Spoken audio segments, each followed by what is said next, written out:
নমস্কার বন্ধুরা, আজকে আমি চলে এসেছি গঙ্গার ধারে এক অপূর্ব সুন্দর রামকৃষ্ণ আশ্রমের ভিডিও নিয়ে।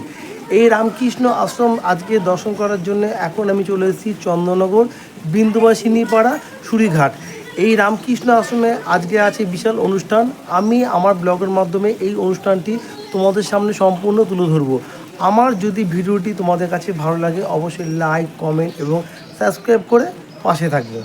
তোমাদের আমি বলে দিচ্ছি, তোমরা যদি এই রামকৃষ্ণ আশ্রম দর্শন করতে চাও তাহলে তোমরা কিভাবে আসবে।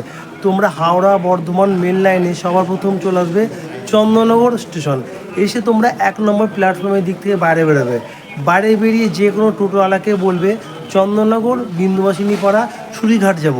খুব সহজেই তোমাদেরকে এই রামকৃষ্ণ আশ্রমে পৌঁছে দেবে। এই যে দেখতে পাচ্ছি বিল্ডিংটা, এইটা হচ্ছে রামকৃষ্ণ আশ্রমের বিল্ডিং।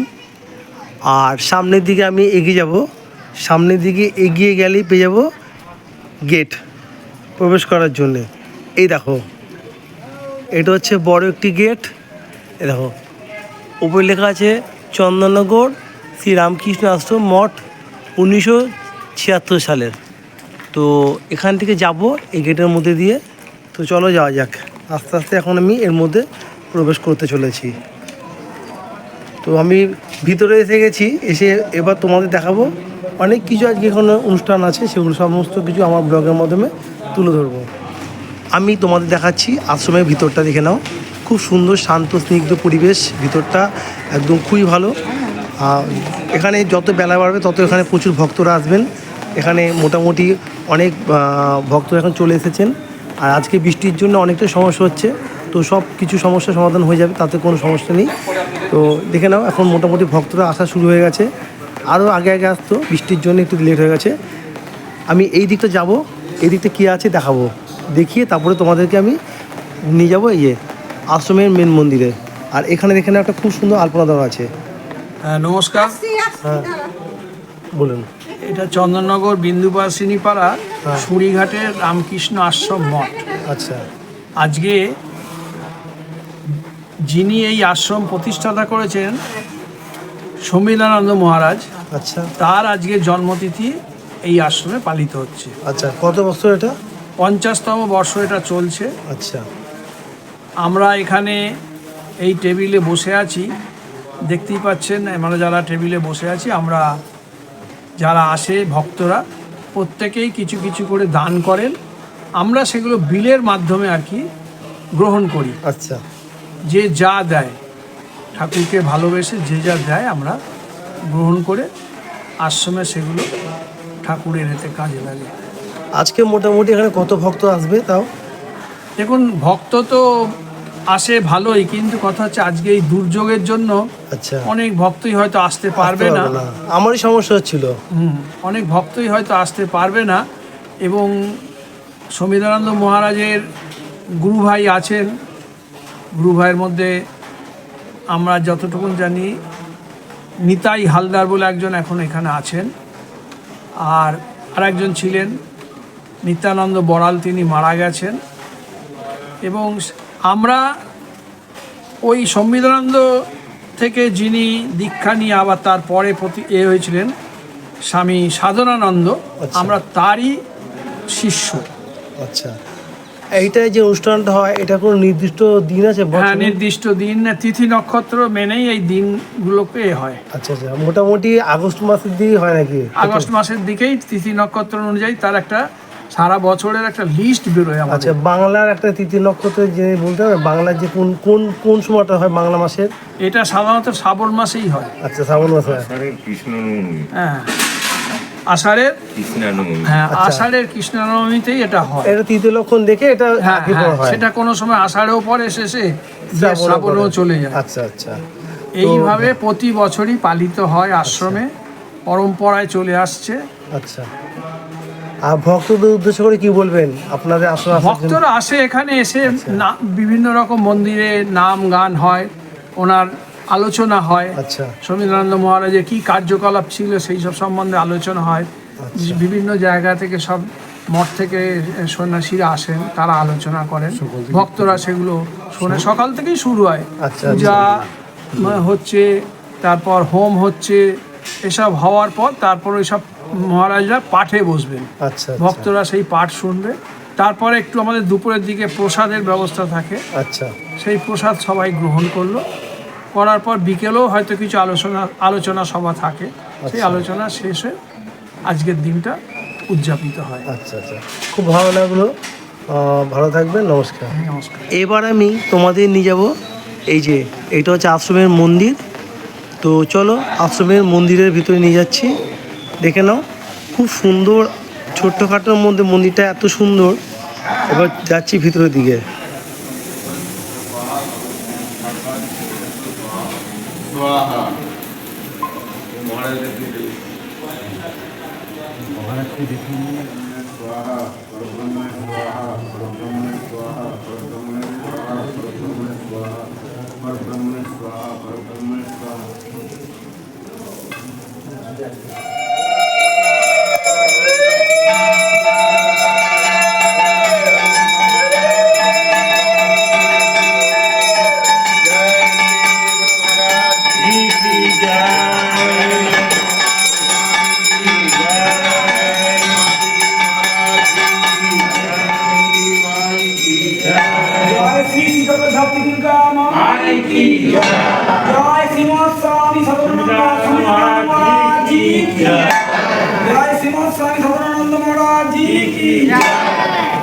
नमः पार्वतीपते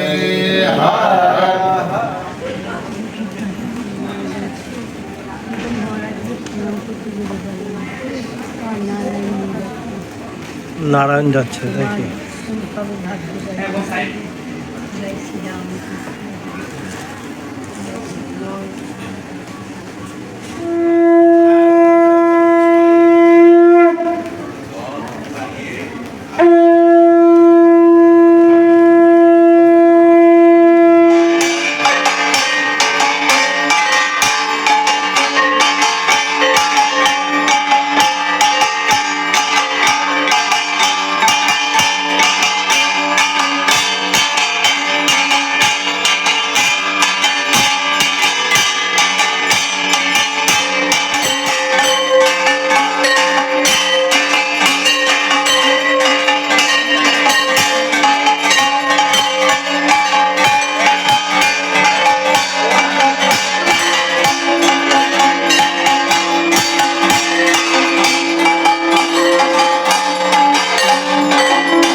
তুমি এখানে কাজ করতে তোমার ডাকলো যে আমাকে হ্যাঁ সমানে তোমাকে আঙুল ধরে দেখে এলাম কি বয়সে শেষ বাবা এর বাকি বাজ হয়ে গেছে না না সিরিয়াস বলছি তোমাকে দেখে আমি আচ্ছা আপনাদের প্রণাম করো ঠিক আছে আমি তো এখানেই এই সব আপনি সব প্রণাম করুন একটা কিছু লেখা নেই আমি খাদ্য রাখলাম এখানে একসঙ্গে আছে কাটতে কাটতে দাও বাপরে বাপ দাদা দাদা সুজি উমা দেওয়া হয়নি আরে কেক কাটা হয়েছে একটু চাচামেচি করো হ্যাপি বার্থডে টু